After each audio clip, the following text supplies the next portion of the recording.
শুভ প্রহর। আমরা শিশুদের সঙ্গী আশিস প্রযোজিত শিশু সাহিত্য ধারাবাহিক পর্ব 22-এ আপনাদের সবাইকে স্বাগত জানাচ্ছি আমি মঞ্জুর কাদের। এটি বিজয়ের মাস। বিজয়ের মাসে আমরা আমাদের আদরের ধন শিশুদের মননে বিজয়ের কিছু চিন্তা এবং চেতনা ঢুকিয়ে দিতে চাই এবং সে লক্ষ্যে আজকের এই অনুষ্ঠানটি।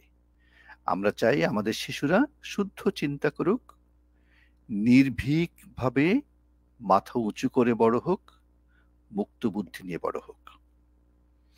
আমাদের আজকের আসরটি আমরা সাজিয়েছি বিজয়ের ছড়া পাঠে এবং গল্প পাঠ নিয়ে।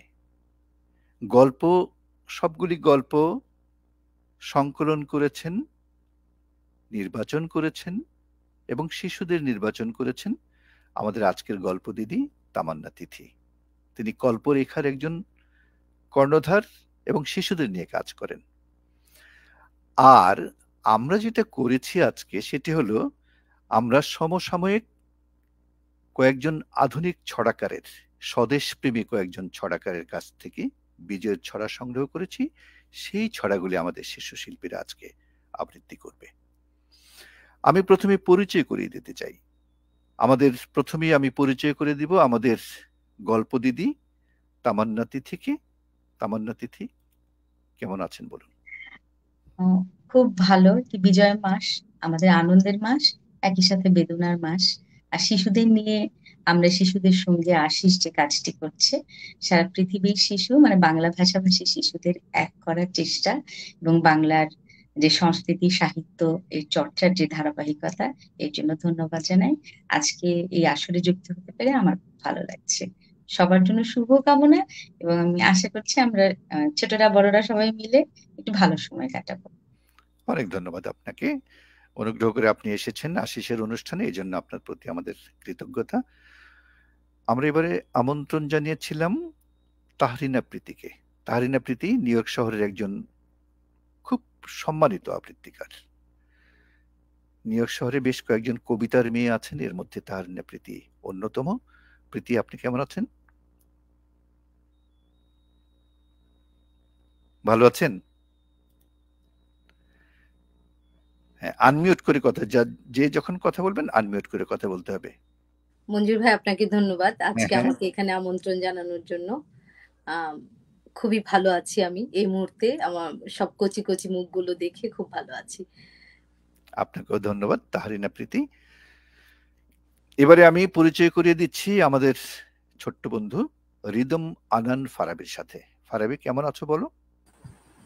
খুব ভালো আছি। খুব ভালো থাকবে সব সময়। এখন ছোট আছো, বড় হওয়া পর্যন্ত সব সময় ভালো থাকবে, শুদ্ধ এবং পবিত্র থাকবে। অনেক ধন্যবাদ তোমাকে। এরপরে আমরা পরিচয় করে দিব আমাদের সবচেয়ে যে বড় বন্ধুটি আছে, আমাদের সবার সিনিয়র, তুহি রোজারিও। কেমন আছো তুহি? ভালো আছি। হ্যাঁ, এখানে কেউ তোমার মতো এত মিষ্টি করে হাসতে পারে না, তুমি সবচেয়ে মিষ্টি করে হাসো। অনেক ধন্যবাদ। হ্যাঁ তুহি, ধন্যবাদ। হ্যাঁ, আমি এবারে পরিচয় করে দিব আমাদের আরেকজন ছোট্ট বন্ধু,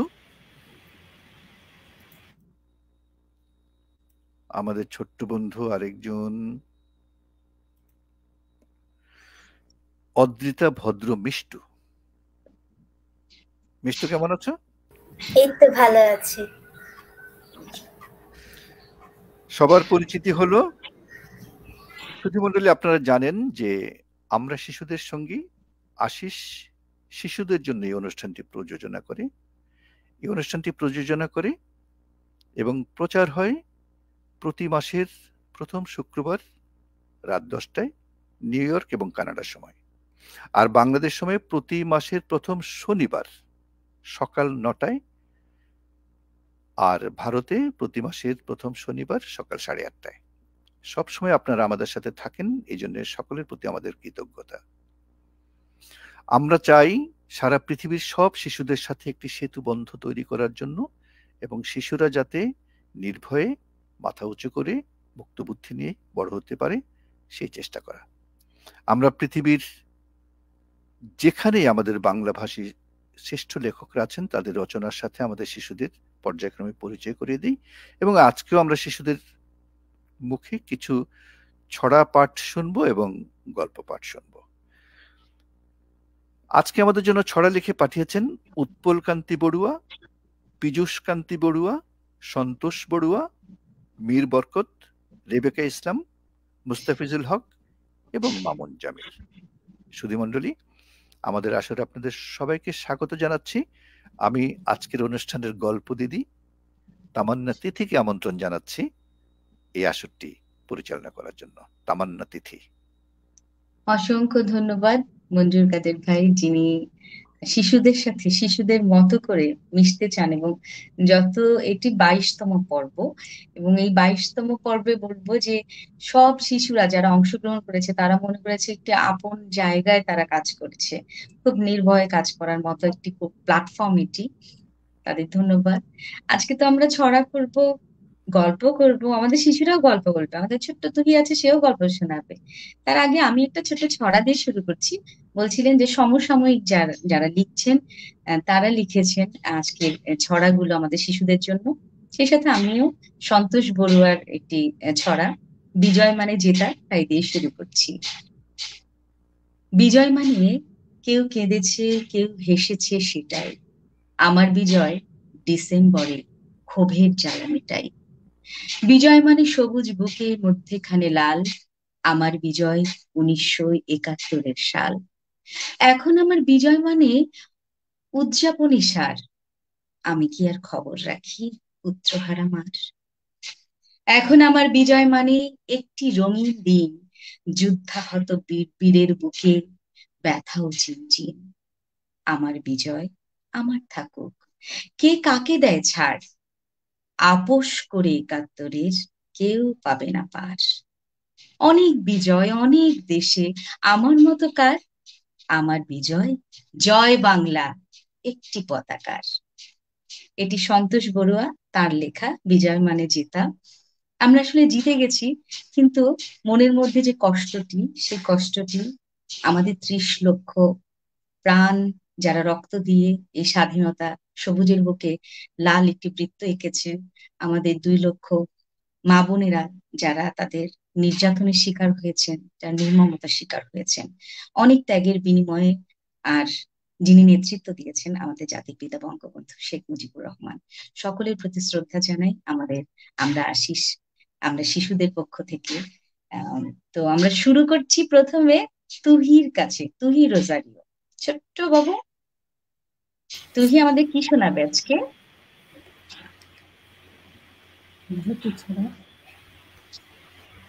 তুহি মীর বরকতের ছড়া। তাই?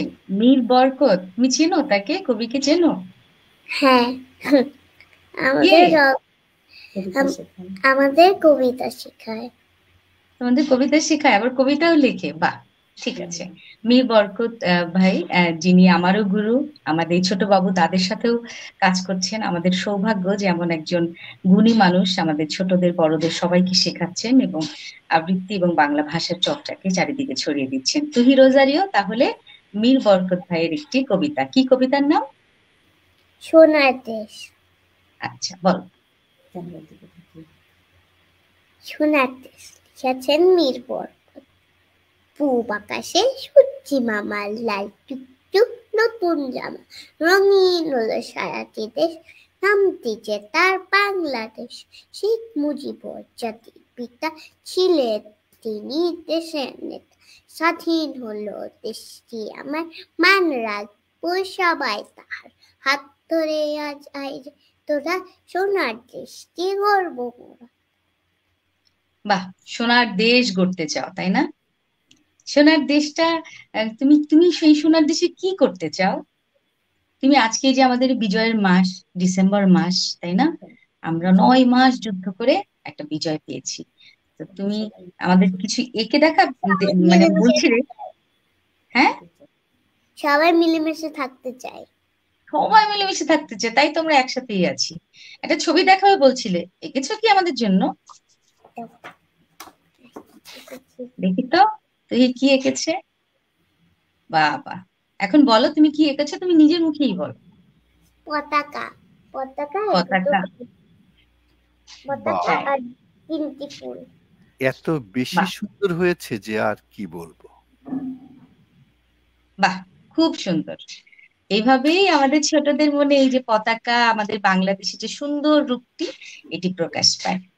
তুহি, তোমাকে অনেক আদর, তোমার কাছে গল্প শুনবো একটু পরে। এখন আমরা চলে যাই অদ্রিতা, ভদ্র, মিষ্টু। মিষ্টু আমাদের ছড়া শোনাবে, তাই না মিষ্টু? আমি আজ কবি পীযূষ কান্তি বড়ুয়ার লেখা সেই সময়ের দৃশ্য আঁকা এবং মামুন জামিলের লেখা তর্জনীতা রুচি ছিল কবিতাটি আবৃত্তি করব।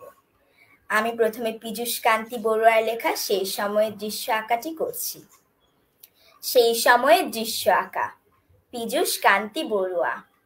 ব্রিটিশ গেল অস্তাচলে, অত্যাচারে বুক কাঁদিয়ে, পাখানাদার চাপলো এসে, শোষণ করে সুখ না দিয়ে।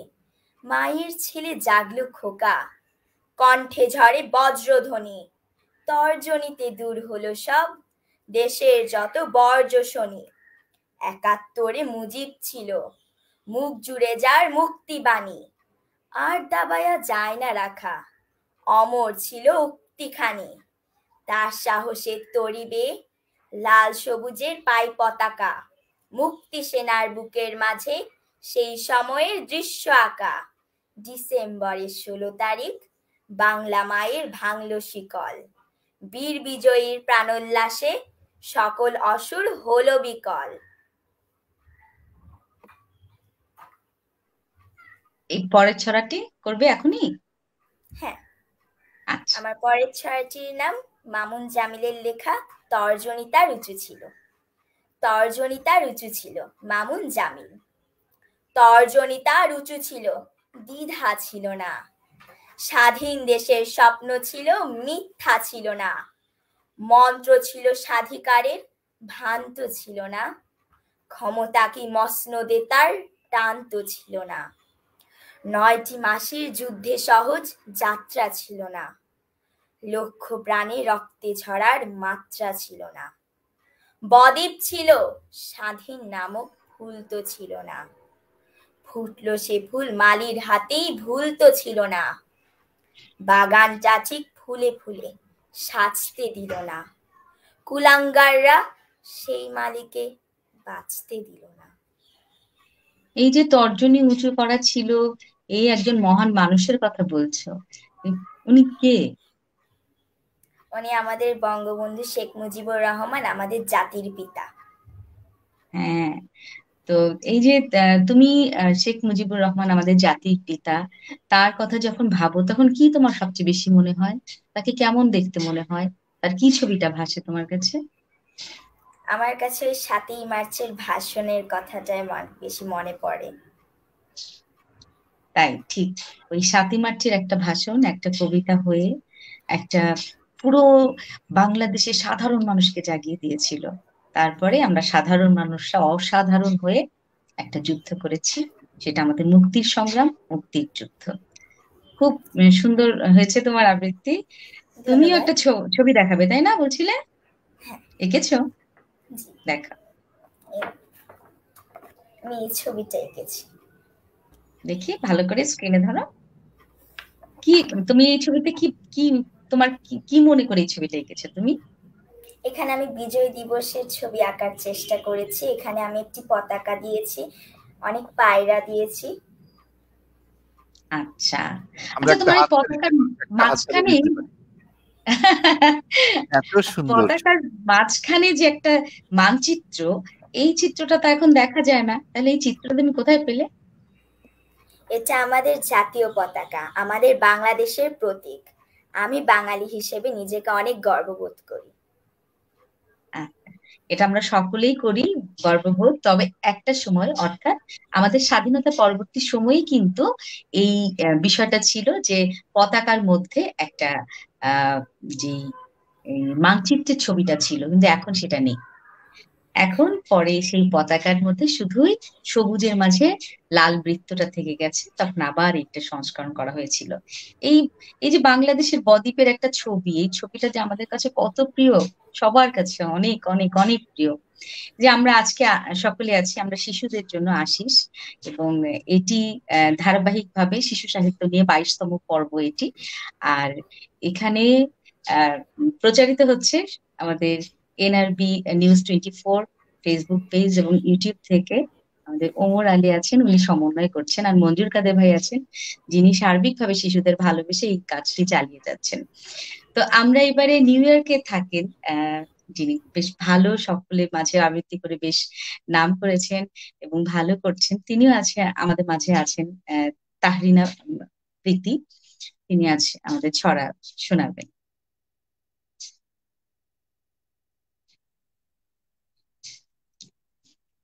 তাহরিনা প্রীতি, আমি কি কথা কি শুনতে পাচ্ছেন? হ্যাঁ, শুনতে পাচ্ছি। ধন্যবাদ তিথি আপু আপনাকে। বিজয় আসে, উৎপল কান্তি বড়ুয়া। সকল আধার কালো আধার, ভয় ভীতি সব ভুলে বিজয় আসে রাতের শেষে, ভোরের দোয়ার খোলে। পাখির গানে প্রাণ জোড়ানো অমূল্য সুর তাতে, বিজয় আসে সূর্য সকাল রোদের ডালা হাতে। হাসি খুশির সাদা কালো মেঘের ভেলায় ভেসে, বিজয় আসে পাকা ধানের ক্ষেতকে ভালোবেসে। ছলো ছলো ঢেউ বয়ে চলা নদীর সবুজ কুল, বিজয় আসে চাষার হাতে আশার ফোটে ফুল। হাওয়ার উছল গতি বাড়ে শেকল ছেঁড়ার মোহে, বিজয় আসে ফুল ফসলের মোহন সমারোহে। প্রবল বেগে প্রতিরোধের সাহসী হাত ধরে, বিজয় আসে ভোরের মহান দীপ্ত একাত্তরে। বীরের বেশে অবশেষে নীল সবুজের খামে, বিজয় আসে ভাইয়ের বুকের রক্তে কেনা দামে। অসাধারণ। আসলে বিজয় মানে আমাদের কাছে যতটা আনন্দ, 1971 শুধু আনন্দ ছিল না, যে মা তার পুত্র হারিয়েছে বা স্বামীকে হারিয়েছে তারও বিজয় ছিল, কিন্তু আনন্দ একই সাথে হারানোর বেদনা। তবু এত বড় একটা ত্যাগকেও তারা কত কত সুন্দর করে গ্রহণ করেছেন একটা দেশের স্বাধীনতার জন্য। আমরা আবারও শ্রদ্ধা জানাই আমাদের বীর মুক্তিযোদ্ধা শহীদদের এবং আমাদের জাতির পিতা বঙ্গবন্ধু শেখ মুজিবুর রহমানকে। আমি একটু গল্প শোনাতে চাই, গল্পটা বলি। ডক্টর হালিমা খাতুন আমার খুব প্রিয় একজন শিশুদের লেখেন, উনি শিশু সাহিত্যিক, গল্প লেখেন, কবিতা লেখেন। তিনি ভাষা সৈনিক ছিলেন, কিছুদিন আগে গত হয়েছেন। তার একটি কবিতা, তার একটি গল্প সবচেয়ে সুন্দর।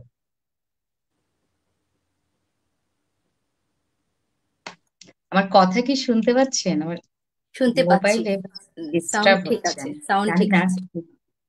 ওকে, ঠিক আছে, আমি গল্পটা শুরু করছি। সবচেয়ে সুন্দর।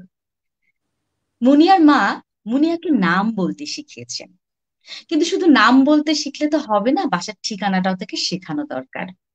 আগে তো বাড়ির সবার নামই সে বলতো মুনিয়া। একদিন এক মেহমান তাকে জিজ্ঞেস করলেন, এই যে তোমার নাম কি? মুনিয়া। তোমার বাবার নাম? তোমার মার নাম কি? নীলু আপা। আর তোমার বাবার নাম? দুলাভাই। বাবার নাম দুলাভাই, এই কথা শুনে সবাই খুব হাসার পর থেকে সে তার বাবার নাম দুলাভাই বলে না, কখনো বলে শামীম ভাই, কখনো বলে আব্বা।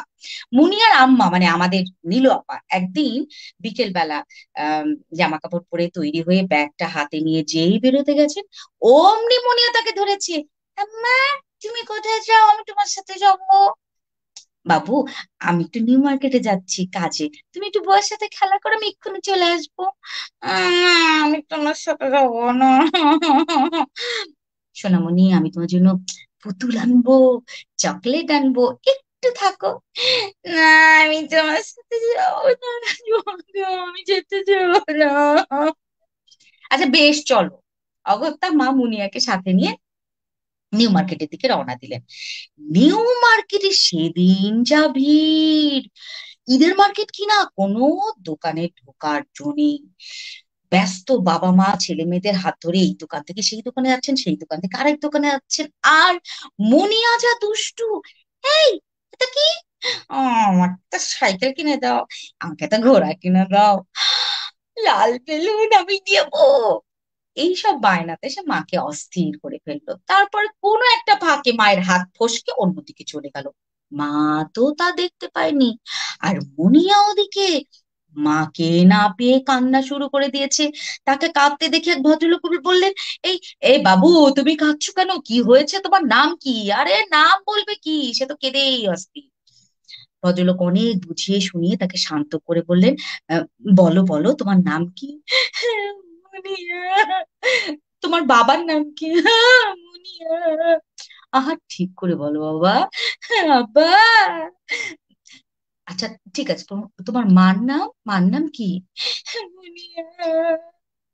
মার নামটা বলো বাবা। ও নীলাপা। এই যে মুনিয়া কান্না শুরু করেছে, সে কান্না আর থামে না। ভদ্রলোক আর কি করবে, তখন ভদ্রলোক মুনিয়াকে নিয়ে পুলিশ অফিসারের কাছে গেলেন। পুলিশ অফিসারকে পুলিশ অফিসার তো মুনিয়াকে ভুলিয়ে ভালিয়ে কত কিছু দিয়েও কিছুতেই বাসার ঠিকানাটা আর জোগাড় করতে পারলো না।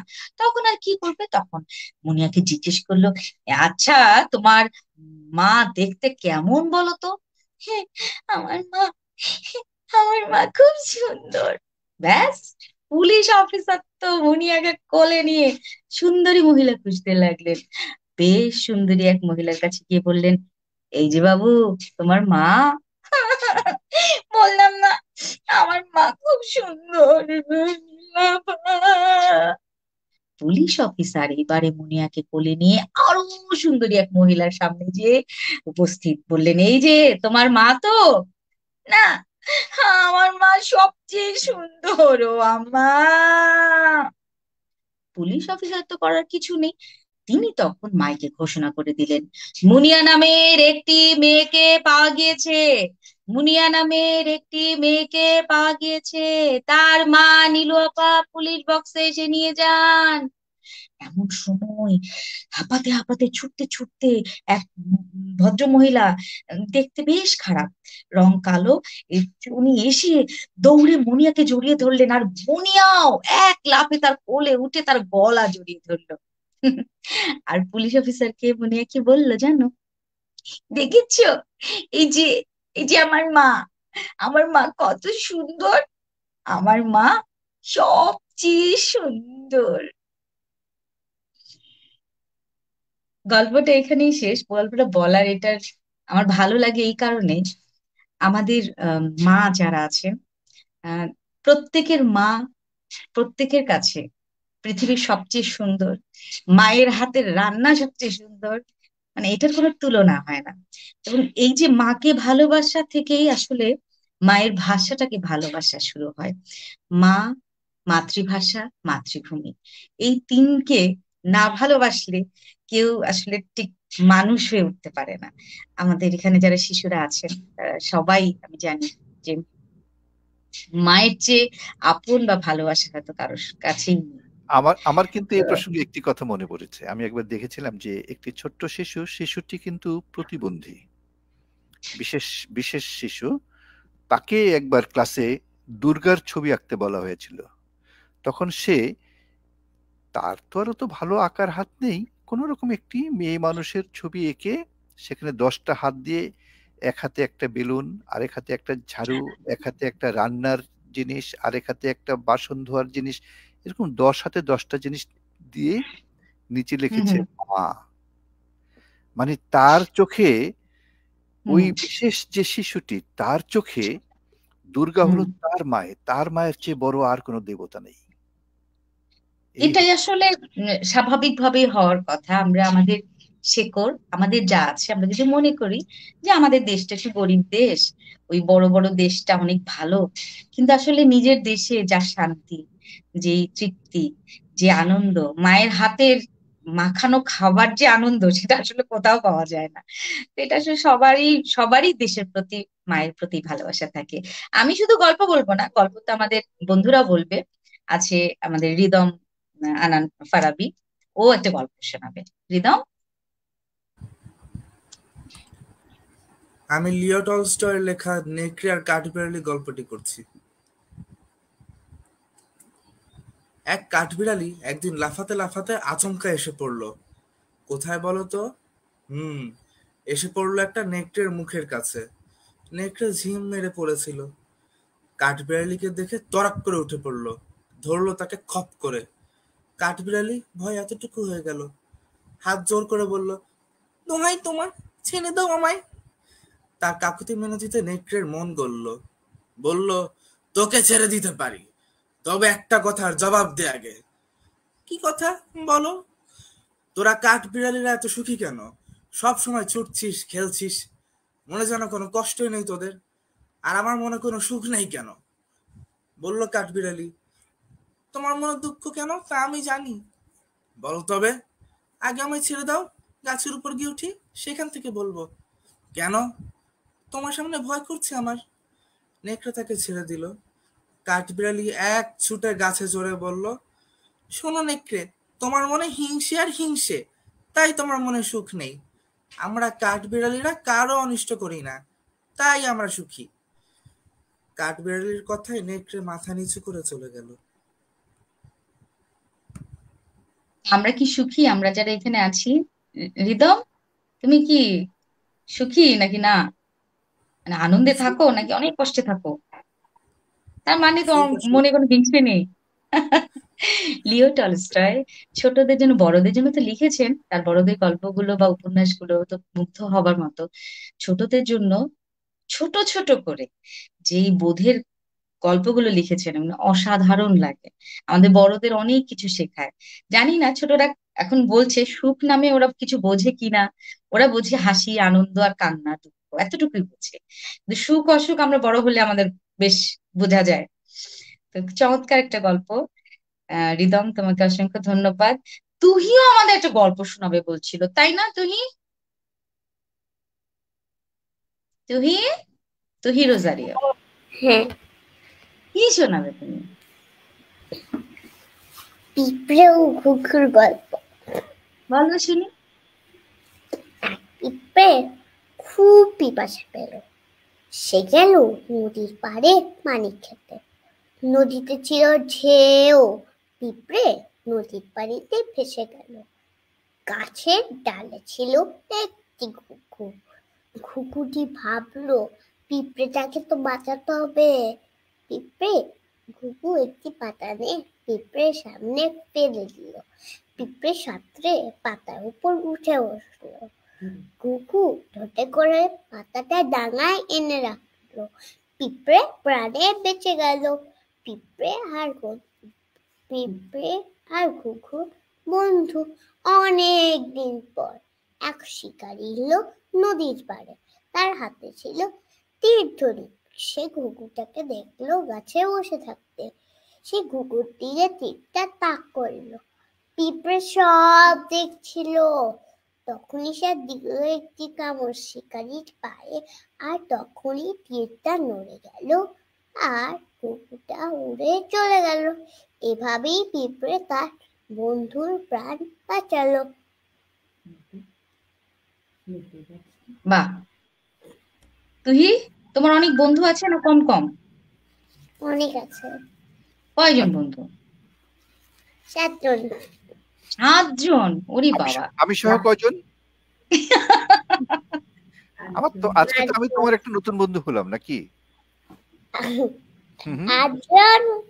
আমি তুমি যখন গল্প পড়ছিলে আমি খুব তন্ময় হয়েও শুনছিলাম যে এত ছোট একটা বেবি, তার আবার দুটো দাঁত নেই। কথা বলার সময় সব যদি বেরিয়ে যায়, যদি পিঁপড়েও বেরিয়ে যায়, যদি ঘুঘুও বেরিয়ে যায়, তাহলে গল্পটাও যদি বেরিয়ে যেতে কেমন একটা হবে। ওমা, তুই দেখলাম যে এত চমৎকার করে গল্পটা পড়লো, আমার মনে হচ্ছে এখন দৌড়ে যে তুইকে একটু কোলে নিই। অনেক ধন্যবাদ, তুই জন্য একটা হাত দেবে। Thank you. তুই কিন্তু মাঝখানে বলেছে ছোট না, বেবি না, এখনো বড়। তাই না? তুই অনেক বড় হয়ে গেছো না তুমি? হ্যাঁ, কি 6 কি? আচ্ছা, তুই একটা গল্প শোনালে আমি একটা গল্প শোনাই। বনের পাপি, একটা চীন দেশের গল্প। চীন দেশের এক রাজার বাড়ি, রাজবাড়ি ঘিরে মস্ত বড় বাগান, সেই বাগানে শুধু ফুল আর ফুল। বাগানের সীমানা শেষ হতেই শুরু হতো একটা ঘন সবুজ বন। সেই বনের শেষ মাথায় থাকতো একটা পাপিয়া। মধুর কণ্ঠে সে গান গাইতো। পাপিয়ার এই গানের কথা ক্রমে ক্রমে সারা দেশে ছড়িয়ে গেল। রাজার কানেও কথাটা গেল। রাজা মশাই বললেন মন্ত্রীকে ডেকে, আমার রাজ্যের পাখি আর আমি জানি না? কাল জাপান দেশে রাজা আসবেন আমার দেশে, তুমি বনের পাপিয়াকে নিয়ে এসো, আমি ওর গান শুনবো। তো তারপরে মন্ত্রী তো সেই পাখির কথা জানতেন না। মন্ত্রী বনের এদিকে গেলেন, ওদিকে গেলেন, কত ওদিকে গেলেন, অনেকে জিজ্ঞেস করলেন, কিন্তু ঠিক বলতে পারলো না কেউ।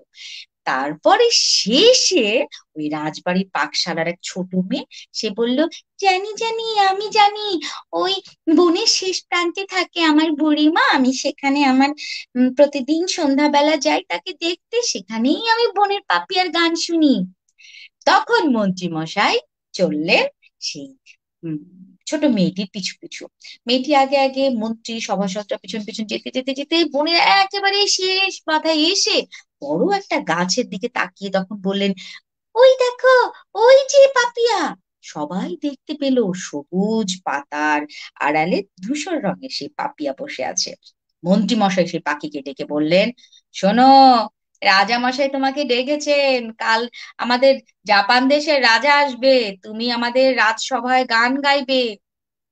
তখন পাপিয়া বলল, আচ্ছা, আমি গান গাইবো। এরপরে দিন যখন সেই ভোজ সভায় খাওয়া দাওয়ার পরে পাপিয়ার গান গাইলো, পাপিয়ার গান শুনে সবাই তো বললো, বাবা বহুত আচ্ছা, খুব ভালো, খুব ভালো। রাজামশাইও খুব খুশি। কিন্তু সেই জাপান দেশের রাজা কিছুই বললেন না, গম্ভীর মুখে বসে থাকলেন। জাপান দেশের রাজা করলেন কি, তার দেশে ফেরত গেলেন। আর চীন দেশের রাজা বললেন, পাপিয়া, তোমার গানে আমি মুগ্ধ, তুমি আমার রাজবাড়িতেই থাকো। পাপিয়া রাজি হয়ে গেল। জাপান দেশের রাজা কিছুদিন পরে সেই চীন দেশের রাজাকে একটা উপহার পাঠালেন। একটা বড় কাগজের সুন্দর মোড়কে মোড়ানো সেই উপহার যখন খোলা হলো, তখন তা থেকে বেরোলো ঝলমলে এক পাখি। তার চোখে সবুজ মণি বসানো, আর সারা গায়ে ঝলমল করছে সেই হীরা জহরত। আর যেই না কলে চাপ দেয়া হলো, অমনি মধুর সুরে গান শুরু করে দিল সেই পাপিয়া। তখন সকলে তো মানে অবাক হয়ে গেল, এত সুন্দর দেখতে পাখি, আবার গানও গায়। রাজা মশাই এতই মুগ্ধ হলেন যে তিনি সেই কলের পাখির গানই শুনতে লাগলেন। বনের পাখির কথা তিনি ভুলেই গেলেন। এভাবে অনাদরে থাকতে থাকতে বনের পাখি একদিন মনের দুঃখে, অনেক কষ্টে সে জানালা দিয়ে উড়ে চলে চলে গেল অনেক দূরে, কেউ জানে না কোথায়। তো এইরকম করে রাজামশাই প্রতিদিন কলের পাখির গান শোনে। কিন্তু কলের পাখির একই গান আর কত শোনা যায় বলো? তখন একদিন বললেন, এই তোমরা কে আছো, যাও তো ওই আমাদের বনের পাপিয়াকে আজ নিয়ে এসো। মা, কোথায় সে বনের পাখি? নেই, নেই, কোথাও নেই। রাজার অবহেলা পেয়ে কোথায় চলে গেছে সেই পাখি? রাজা বললেন, যাগ্গে, আমি এখন থেকে এই কলের পাখির গানই শোনাবো। সেই কলের পাখিকে রাজার বিছানার পাশে এনে রাখা হলো। প্রতিদিন রাতে রাজা কলের চাপ দিতেন, আর সেই পাখি গান গাইতো। রাজা ঘুমিয়ে পড়তেন। একদিন রাজা ঘুমিয়ে আছেন, এমন সময় খট করে একটা আওয়াজ হলো। কিসের আওয়াজ, কিসের আওয়াজ? রাজামশাই বলে, এই কে কোথায় আছো দেখি। তারপর দেখেন সেই পাখি তো আর গান গায় না। রাজামশাই, এই যাও বদ্যি ডেকে নিয়ে আসো, পাখি আর গান গাইছে না। বুদ্ধি এসে বলল, আমি কি করবো মহারাজ, এ তো আমার কম্ম না, এ তো কলের পাখি, এ আর গাইবে না।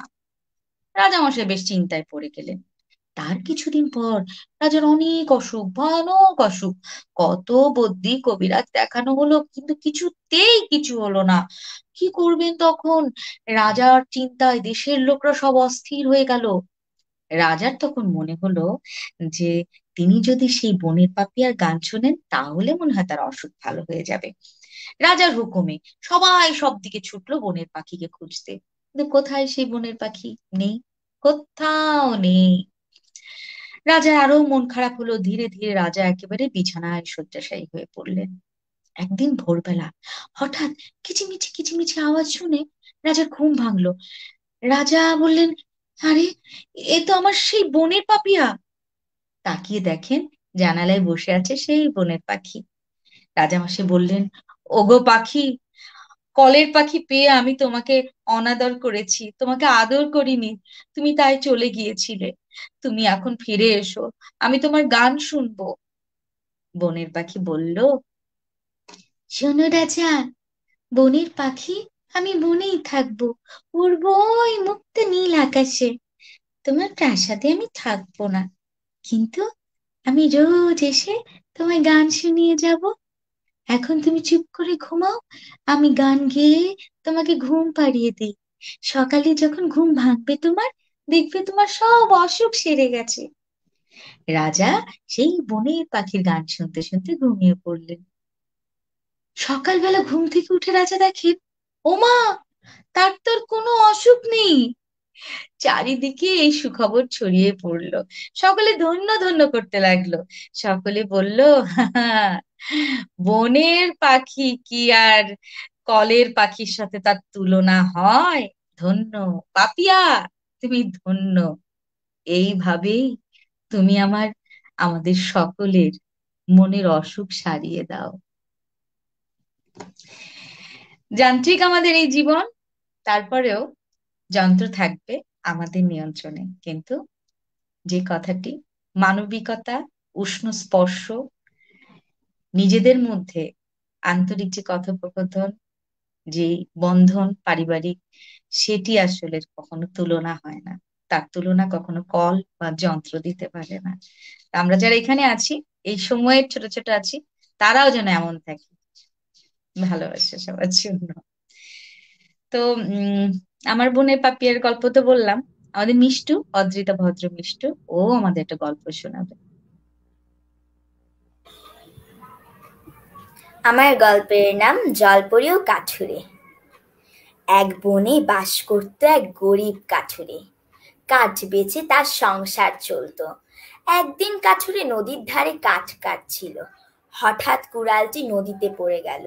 নদীতে ছিল অনেক স্রোত আর কুমিরের ভয়, তাই সে ভয়ে নদীতে নামতে পারল না। কুড়াল কেনার টাকাও ছিল না। মনের দুঃখে সে কাঁদতে লাগলো।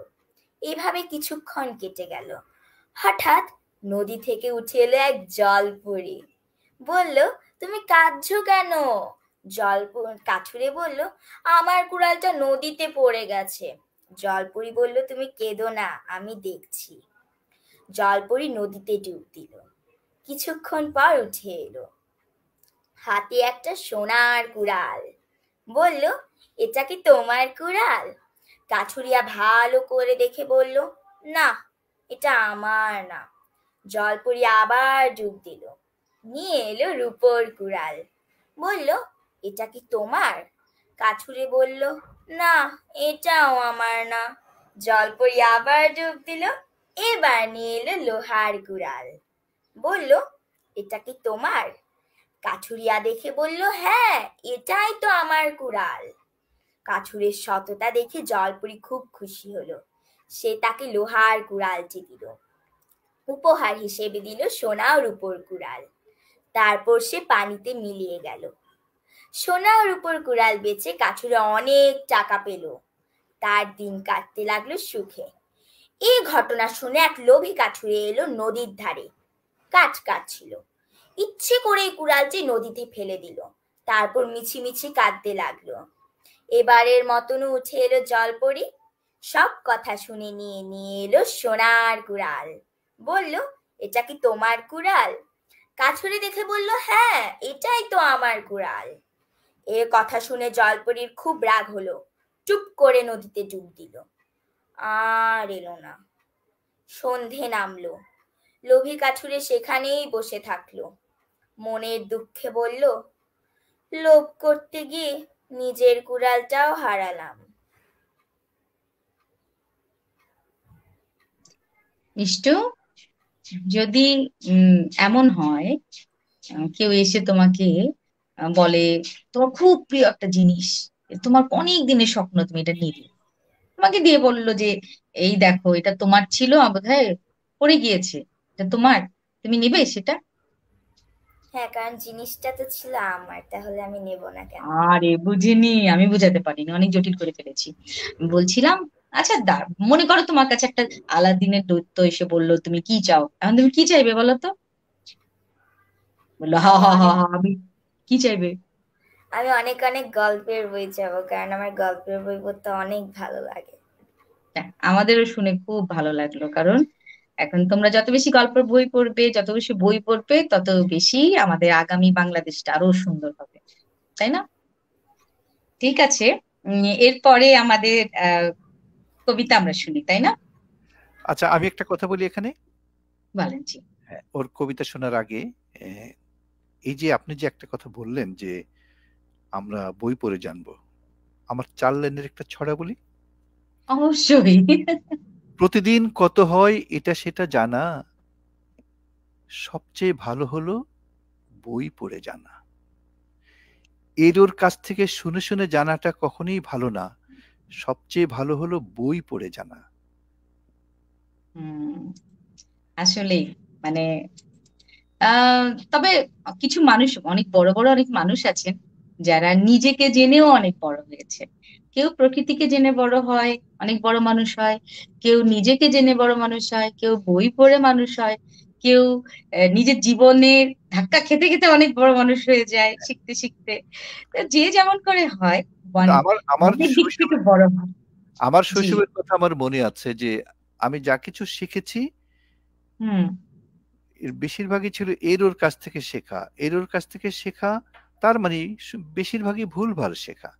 কিন্তু আমি বই পড়ে যা যা জেনেছি সেই সব ছিল সঠিক সঠিক শেখা। সেজন্য আমার কাছে মনে হয় যে যে যাই বলুক না কেন, আমরা কানে শুনি, চোখে দেখি, সবকিছু দেখি না কেন, আমরা বই পড়বো। যত বেশি বই পড়বো তত সঠিক সঠিক জিনিস আমরা জানবো। তাহলে আজকে আমাদের এই যে অনুষ্ঠানটি কোথায় কোথায় প্রচার হচ্ছে একটু বলে দেন, এসছেন। সুধী মণ্ডলী, আপনারা জানেন যে এই অনুষ্ঠানটি প্রচার করছে nrbnews24.com, একযোগে প্রচার হচ্ছে ফেসবুক লাইভ থেকে এবং ইউটিউব লাইভ থেকে। এই সমগ্র অনুষ্ঠানটি সমন্বয় করছেন সাংবাদিক ওমর আলী, আর অনুষ্ঠানটি প্রযোজনা করেছে আমরা শিশুদের সঙ্গী, সংক্ষেপে আশিস।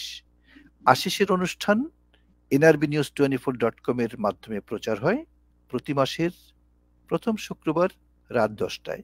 এটি নিউ ইয়র্ক ও কানাডার সময়। আর বাংলাদেশের সময় হলো প্রতি মাসের প্রথম শনিবার সকাল 9টায়। আর ভারতের সময় প্রতি মাসের প্রথম শনিবার সকাল 8:30টায়। আমরা এই অনুষ্ঠানটি প্রতি মাসের নিয়মিত প্রচার করে থাকি। এটি আমাদের 22তম পর্ব। আশা করি প্রতি মাসের প্রথম শুক্রবার নিউ ইয়র্ক সময় এবং প্রথম শনিবার বাংলাদেশ সময় আপনাদের সকলের সাথে আমাদের দেখা হবে। তামান্না আপা। হ্যাঁ, আমাদের নিউ ইয়র্ক থেকে যুক্ত আছেন তাহরিনা প্রীতি, তার কাছে যাব, তার ছড়া বা কবিতা আমরা শুনবো।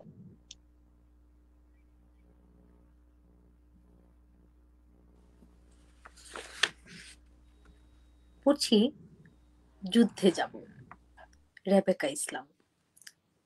মাগো মাগো আমি যুদ্ধে যাব, বীর সেনানীর মতো। দেশটা জুড়ে হানাদারের অত্যাচারের ক্ষত। চোখের জলে ভিজে গেল কত মায়ের কোল, রক্ত দেখে থেমে গেল কত শিশুর বোল। দেশ বাঁচাতে আজ এসেছে, দেশ বাঁচাতে আজ এসেছে স্বাধীনতার ডাক। যুদ্ধে গিয়ে শত্রু পানে করব গুলি তাক। ওই দেখা যায় আগুন পোড়া দগ্ধ বাড়ির ছাদ, শত্রু মুখে ছাই মাখাতে আমি যে উন্মাদ।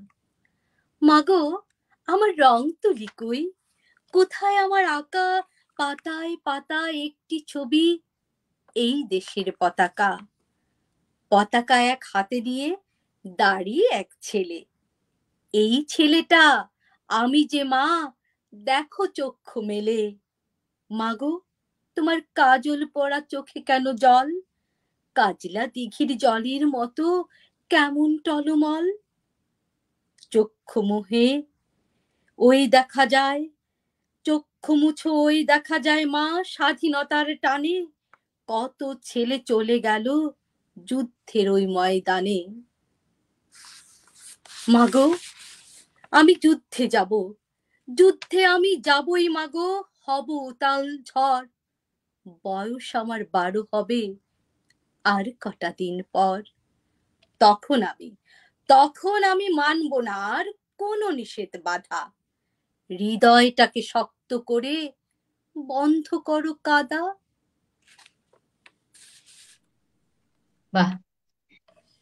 আমরা সবসময় যারা মানে প্রাপ্তবয়স্ক ছিলেন, যারা সশস্ত্র যুদ্ধ করার উপযোগী, তাদের বীরগাথার কথাই বলি, কিন্তু ছোট ছোট শিশু কিশোর তারাও কিন্তু থেমে থাকেনি।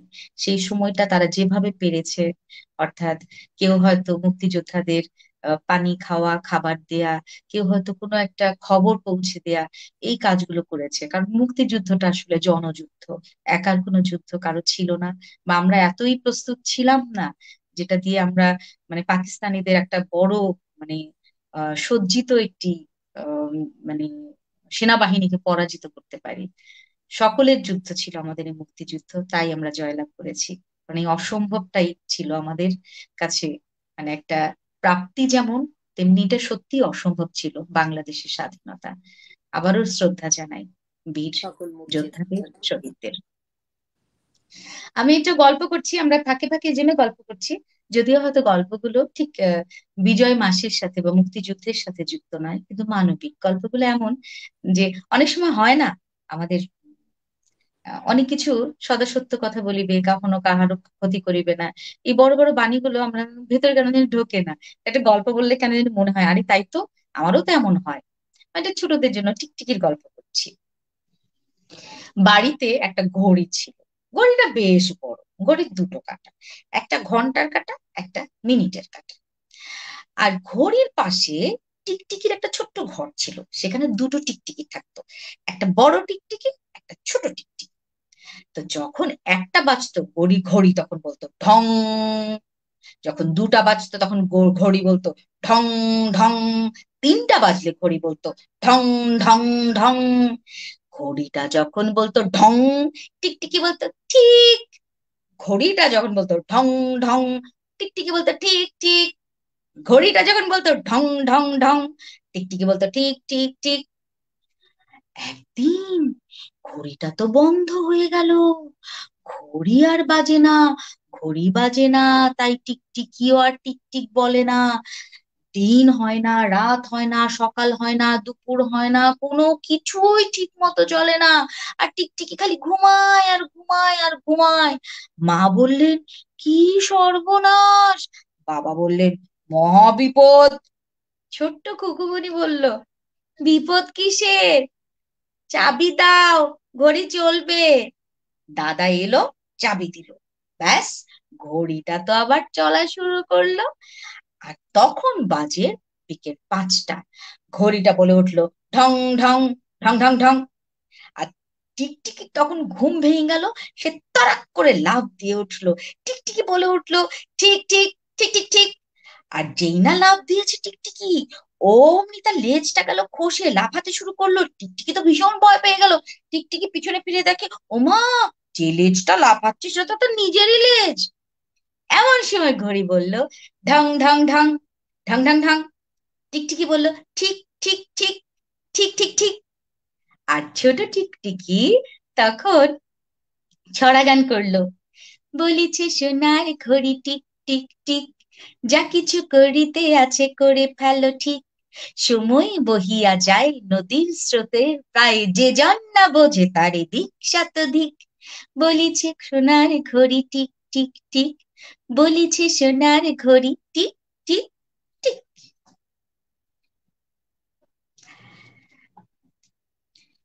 এই গল্পটা আমাদের সবার জন্যই। ঘড়ি আসলে কারোর জন্য থেমে থাকে না, কিন্তু সময় যেটা ভালো লাগে সেই কাজটা করলে যেন মনে হয় জীবনটা অনেক আনন্দের হলো। এই যে আমাদের শিশুরা আজকে ছবি এঁকেছে, কত সুন্দর ছবি আঁকে, ওরা কবিতা করে, অনেকে গান গায়, আবার লেখাপড়াও ভালো করছে। এই যে সময় মতো করতে পারে বলে এতগুলো কাজ করতে পারে, আর সময় মতো না করলে তো করতে পারবে না। তাই না, কি বলো? ঠিক বলেছি? আমি কি অনেক গম্ভীর গল্প বললাম, কেউ কথা বলছে না। ঠিক আছে, না, সবাই রিদমের কবিতা সবাই বলি। তো আনমিউট করা আছে, সবাই আনমিউট করে মিউট করা আছে, তো এই আচ্ছা। জন্য কথা বলতে পারছে না। তোমরা মাঝে মধ্যে একটু কথা বলো। কি বলো? তোমার দাঁতের ফাঁক দিয়ে কিন্তু এবার কথা বেরিয়ে গেল একটু। তোমার কথাগুলি খুব দুষ্ট, খুব কাঠবিড়ালির মতো পুটুস করে চলে যায়। বৃথা সময় কাটাইও না। বৃথা সময় কাটিও না তুমি। কাটিও না। একদম ঠিক। ঠিক আছে। রিদম, তুমি আমাদের বিজয়ের ছড়া শোনাবে না? রিদম আনা। আমি বিজয় ঘিরে কবি মোস্তাফিজুল হকের দুটি কবিতা বিজয়ের ছড়া আর সুখী মায়ের গল্প করছি। কার ছড়া পড়ছো তুমি? কবি মোস্তাফিজুল হক। ওকে, মুস্তাফিজুল হক, হ্যাঁ পড়ো। প্রথমে আমি বিজয়ের ছড়া বলবো। শোনো যত কচি কাঁচা সোনাই ছড়া, আমাদের দেশ ছিল শকুনে ভরা, থাবা দিত নখ দিয়ে মায়ের মুখে, দেশটাকে লুটেছিল মনের সুখে। অবশেষে রনে ডাকে মুজিব খোকা, লোক লাল হয়ে ফুল ফোটে লক্ষ থোকা, গোলাপের কাঁটা দেখে পালালে ওরা, মুক্তিটা এলো শেষে বিজয়ে মোরা। এরপর করছি সুখী মায়ের গল্প। যুদ্ধ শেষে ফিরবে বাবা, এই কথাকে ঘিরে আজও আমার মা জননী দাঁড়ায় নদীর তীরে। বাবার চোখে আগুন ছিল, হাতে বাঘের থাবা, বিজয় নিশান এলো, তবে শহীদ হলেন বাবা। আগুন ঝরা ফাগুন কালে মা হারালেন পতি, খোঁপাতে মা গুজেনি ফুল, গহনা এক রতি। মায়ের আশা হয়নি পূরণ, তবুও নন দুঃখী, বীরের বধূ আমারই মা, এ গরবেই সুখী। মা, তোমাকে শ্রদ্ধা জানাই বিজয় রাঙা ভোরে, তোমার ত্যাগে জয় পতাকা সগৌরবে ওড়ে।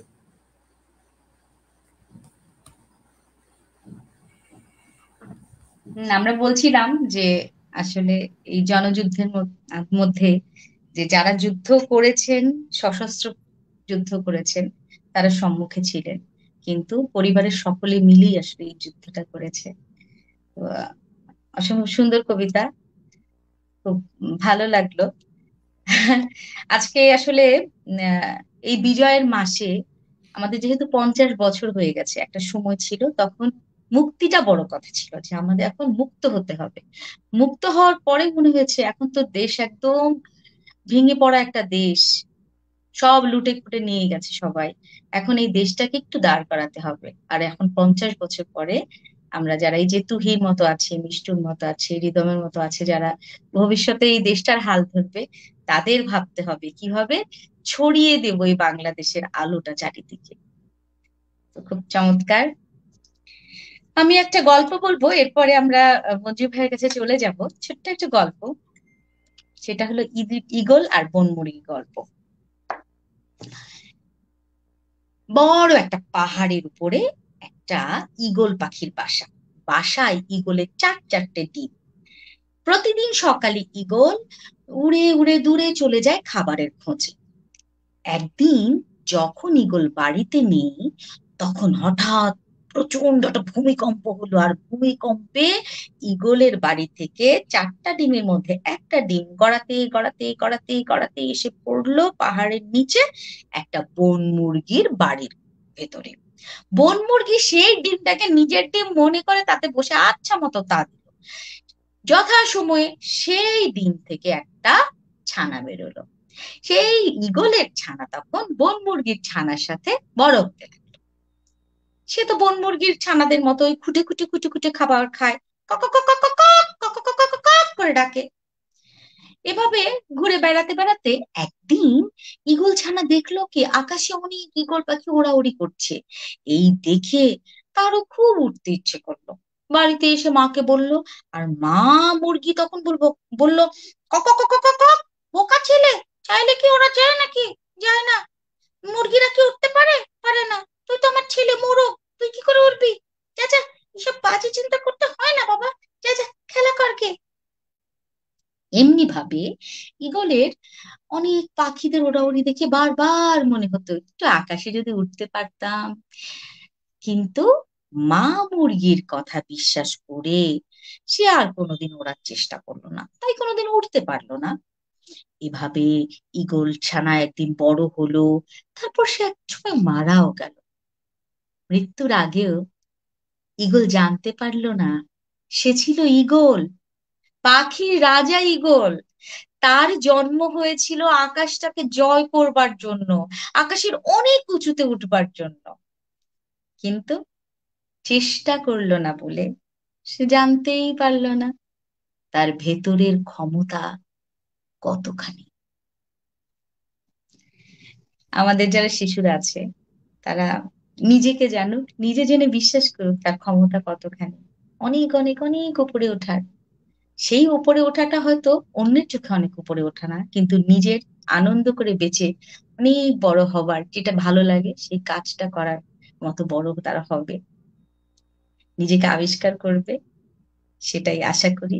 আর এই বড় স্বপ্ন, বড় যে একটা দেশকে স্বাধীন করতে পারে, এই ভাবনাটা যদি না ভাবতে পারতেন আমাদের জাতির পিতা বঙ্গবন্ধু শেখ মুজিবুর রহমান, যদি আমাদের স্বপ্নটা না দেখাতে পারতেন, তাহলে হয়তো আমরাও জানতে পারতাম না যে আমাদের ক্ষমতা কতখানি। তো আমাদের হয়তো আমার আমার সময়টুকু শেষ, আমি চলে যাব আমাদের মঞ্জুর কাদের ভাইয়ের কাছে, যিনি এই চমৎকার অনুষ্ঠানটি পরিচালনা করে আসছেন এবং আজকে এরকম আমাদের বিজয়ের মাসে শিশু, কিশোর এবং আমাদের যুক্ত করেছেন এই অনুষ্ঠানটিতে। আমি তো আপনার কথা মুগ্ধ হয়ে শুনছিলাম। গল্প বলায় আমি যে কজনকে দেখেছি এর মধ্যে আমাদের তামান্না তিথি একদম শ্রেষ্ঠ, এক কথায় বলে দেওয়া যায়। আমাদের এখানে অ্যানি ফেরদৌস বলেছেন যে তামান্না তিথি খুবই সুন্দর করে গল্প বলেন। আসলেই তাই। গল্প বলতে হলে, শিশুদের সাথে গল্প বলতে হলে শিশু হতে হয়, এবং তামান্না আপু যে একসময় শিশু ছিলেন তিনি আজকে তার প্রমাণ দিয়েছেন। আমরা সবাই একসময় শিশু ছিলাম, কিন্তু তিনি বেশি বেশি শিশু ছিলেন। সেজন্যই তিনি শিশুদের ভালোবাসেন। আর আজকের অনুষ্ঠানটা এত সুন্দর করে পরিচালনা করার জন্য তামান্না তিথিকে সকলের পক্ষ থেকে, আশিসের পক্ষ থেকে ধন্যবাদ জানাচ্ছি। সুধী মণ্ডলী, আপনারা জানেন যে আসরটি আমরা প্রতি মাসের প্রথম শুক্রবার নিউ ইয়র্ক সময় রাত 10টায়, বাংলাদেশ সময় প্রথম শনিবার সকাল 9টায় প্রচার করি। অনুষ্ঠানটি প্রচার করে nrbnews24.com, প্রযোজনা করে আমরা শিশুদের সঙ্গী আশিস, এই শিশু সংগঠনটি। আমরা আসলে যেটি চাই, আমরা চাই যে মিষ্টি মিষ্টি ভাবনাগুলি, সুন্দর সুন্দর ভাবনাগুলি, পবিত্র পবিত্র ভাবনাগুলি আমাদের শিশুরা শিখুক, তাদের মননে গেঁথে যাক। তারা যেন এটা ভাবে যে এই পৃথিবীতে প্রত্যেকে আমরা যেমন স্বাধীন, আমরা যেমন বিজয় ছিনিয়ে এনে আমরা স্বাধীন হয়েছি, প্রতিটা মানুষ স্বাধীনভাবে বাঁচুক। সে কালো মানুষ হতে পারে, সে সাদা মানুষ হতে পারে, সে আমার ধর্মের হতে পারে, সে অন্য ধর্মের হতে পারে, সে আমার দেশের হতে পারে, সে অন্য দেশের হতে পারে, সে মানুষ হতে পারে, সে অন্য পশু পাখি হতে পারে। প্রত্যেক পশু পাখি, এমনকি পোকামাকড়ও এই পৃথিবীর বাসিন্দা, তাদেরকেও বাঁচতে হবে। প্রত্যেকের জন্য প্রত্যেকের একটা মমতা তৈরি হতে হবে। আমি শুধু একা একা বাঁচব না, এই পৃথিবীতে যারা বাস করে, মানুষ, পশু পাখি, কুকুর বেড়াল, তাদের জন্য আমাদের একটা আদর থাকতে হবে। মানুষের জন্য মানুষের যদি আদর না থাকে, আমি একা একা বড় হয়ে কিচ্ছু লাভ হবে না। পৃথিবীর সব মানুষের যোগফল হলো মানুষ। মানুষ একা একা কখনই মানুষ হতে পারে না। আমরা যারা বড় হয়ে গেছি, আমাদেরকে কেউ শেখায়নি সেভাবে, কিন্তু তোমরা যারা ছোট, আমরা খুব আগ্রহ নিয়ে বসে আছি যে তোমরা মানুষের মতো মানুষ হবে, তোমরা একদিন অনেক বড় হবে, কিন্তু তোমাদের আদর দেখে, তোমাদের স্নেহ দেখে, তোমাদের মমতা দেখে বাকি সবাই অভিভূত হয়ে যাবে। এটি আমাদের উদ্দেশ্য, এটি তামান্না তিথির উদ্দেশ্য, এটি আজকের অনুষ্ঠানে যিনি সমন্বয়ক কোমর আলীর উদ্দেশ্য, এটি আশিসের উদ্দেশ্য। সুধী মণ্ডলী, আবার দেখা হবে আগামী মাসের প্রথম শুক্রবার নিউ ইয়র্ক সময়, আগামী মাসের প্রথম শনিবার বাংলাদেশ এবং ভারতের সময়। সেই সময় পর্যন্ত আপনারা সকলেই ভালো থাকুন। আজকের অনুষ্ঠানে যারা অংশগ্রহণ করলেন, মূলত অনুষ্ঠানটি পরিচালনা করলেন তামান্না তিথি, তার কথা আলাদা করে আর কিছু বলার নেই। তিনি আমাদের খুবই প্রিয়ভাজন এবং আজকে বিশেষ করে কৃতজ্ঞভাজন হয়েছেন। তিনি কল্পরেখার গল্প দিদি। আর আমাদের সাথে আজকে ছিলেন নিউ ইয়র্কের অত্যন্ত পরিচিত এবং সমীহ জাগানিয়া আবৃত্তি শিল্পী তাহরিনা প্রীতি।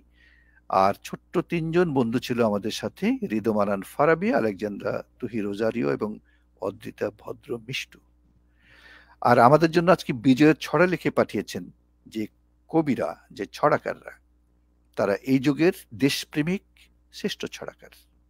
তাদের মধ্যে রয়েছেন উৎপল কান্তি বড়ুয়া, পীযূষ কান্তি বড়ুয়া, সন্তোষ বড়ুয়া, মীর বরকত, রেবেকা ইসলাম, মুস্তাফিজুল হক এবং মামুন জামিল। আগামী অনুষ্ঠান দেখার আমন্ত্রণ জানাচ্ছি যারা অংশগ্রহণ করলেন। সকলের প্রতি কৃতজ্ঞতা, এনআরবি নিউজ 24 এর প্রতি কৃতজ্ঞতা, ওমর আলীর প্রতি কৃতজ্ঞতা। সবাই ভালো থাকবেন। শুভরাত্রি।